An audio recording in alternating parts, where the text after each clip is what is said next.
بسم اللہ الرحمن الرحیم الحمد للہ رب العالمین الصلاة والسلام علی سید الانبیاء والمرسلین وعلی آلہ وصحبہ اجمعین۔ السلام علیکم ورحمۃ اللہ وبرکاتہ۔ آج تحفے کے احکام و مسائل پر گفتگو رہے گی۔ حضرت صحابی رسول حضرت نعمان بن بشیر رضی اللہ تعالی عنہ نے ایک مرتبہ اپنے ایک بیٹے کو تحفہ دیا تھا، تو یہ بات جب حضور اکرم صلی اللہ علیہ وآلہ وسلم کو معلوم ہوئی تھی تو حضور اکرم صلی اللہ علیہ وسلم نے ان سے دریافت کیا تھا کہ کیا تم نے اپنی باقی اولاد کو بھی کچھ دیا ہے، یعنی جتنا تم نے ایک بیٹے کو تحفہ دیا ہے کیا تم نے دوسرے کو بھی اس جیسا تحفہ دیا ہے؟ تو حضرت نعمان بن بشیر رضی اللہ تعالیٰ عنہ نے کہا کہ میں نے نہیں دیا ہے باقیوں کو بھی۔ تو حضور اکرم صلی اللہ علیہ وسلم نے فرمایا کہ تقوی اختیار کرو، اللہ سے ڈرو اور اپنی اولاد کے درمیان عدل اختیار کرو، عدل کا معاملہ کرو۔ تو حضرت نعمان بن بشیر نے وہ جو تحفہ صرف ایک بیٹے کو دیا تھا وہ واپس لے لیا۔ تو یہاں سے تحفے کی اہمیت معلوم ہوتی ہے کہ اس سے پہلے کہ ہم تحفے کے مسائل اور تحفہ ہوتا کیا ہے وہ سمجھیں اور تحفے کے احکام سمجھیں، یہ سمجھنا ضروری ہے کہ تحفے کی اہمیت کیا ہے، تحفے کے احکام سمجھنے کی اہمیت کیا ہے۔ کہ اگر کوئی شخص اپنے رشتہ داروں میں اور کوئی والدین اپنے اولاد میں اگر تحفہ غیر مساوی طور پر یعنی ان ایکول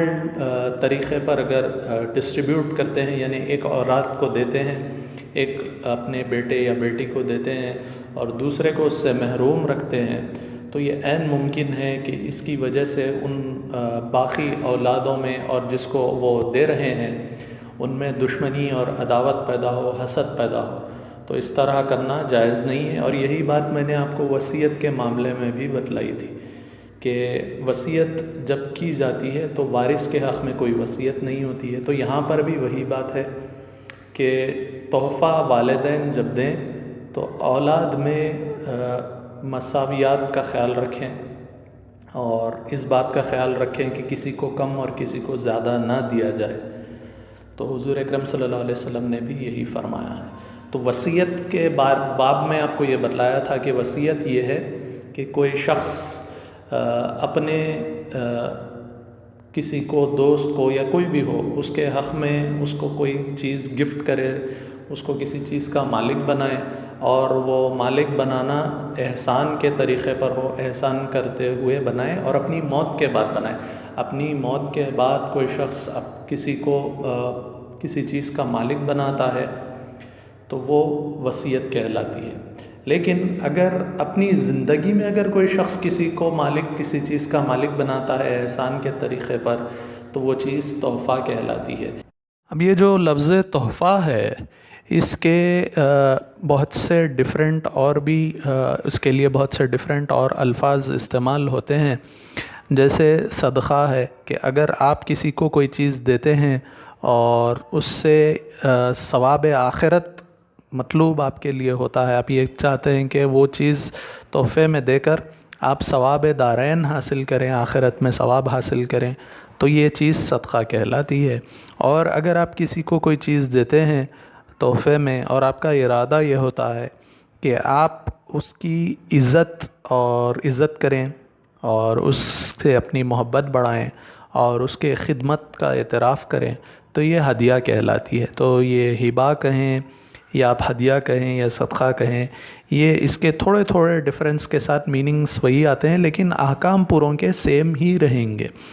تو اب یہ تحفے کا جو حکم ہے اس کا حکم مستحب ہے، یعنی اگر آپ پر فرض نہیں ہے، لیکن اگر آپ دیں گے تو آپ کے لیے کار ثواب ہوگا، جبکہ آپ اس سے اللہ تعالیٰ کی رضا کی نیت کرتے ہیں، یا آپ جو ہے نیت یہ ہے کہ آپ اللہ تعالیٰ کی خوشنودی حاصل کریں، اور کسی کو تحفہ دیتے ہیں چاہے وہ آپ کے رشتہ دار ہوں یا کوئی اور ہوں، تو یہ تحفہ دینا آپ کے لیے باعث ثواب ہوگا. لیکن اگر آپ تحفہ دے کر آپسی فخر تفاخر جس کو کہتے ہیں کہ ایک دوسرے پر فخر کرنا، یہ آپ کی نیت ہوتی ہے، یا دکھلاوا نیت ہوتی ہے، لوگوں کے دکھلاوے کے لیے اگر آپ دے رہے ہیں،